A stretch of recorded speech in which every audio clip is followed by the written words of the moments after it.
ఎంత అందంగా ఉందో, ఎంత సుందరంగా ఉందో.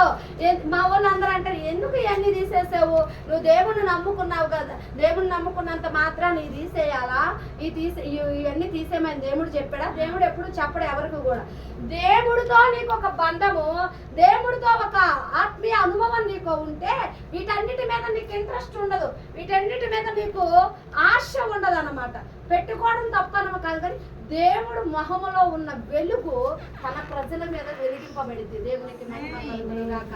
అందుకే ఈ ప్రజ ఎప్పుడైతే కొన్ని అపవాదాలను చూసారా, మొన్న వాళ్ళ ఇంట్లో చూసామో, మాతోటి అసలు అది ఎంత తెలివిగా మాట్లాడుతుందంటే, ఒక ఫ్రెండ్స్గా మాట్లాడినట్టే మాట్లాడుతా మమ్మల్ని అందరినీ కూడా మోసం చేసింది. మాట్లాడుతూ నేను అన్ని వాక్యాలు చెప్తాను, నేను అన్ని వాక్యాలు చదువుతాను, చర్చిలో కూడా అందరూ ఆమెను చూసుకొని నేర్చుకో, ఇన్ని వాక్యాలు చెప్పింది, జ్ఞానం పెట్టుకున్న బుద్ధి నీకు ఉన్నప్పుడు బలలో చేయడం నీకు ఎందుకు బుద్ధి లేదు? నువ్వు బలలో చేయలేదంటే అపవాది నీలో కూర్చుంది కాబట్టి నువ్వు బలలో చేయాలి. యేసుక్రీస్తు బలలో చేయకుండడం అంటే ఆశామార్చికేవారమా?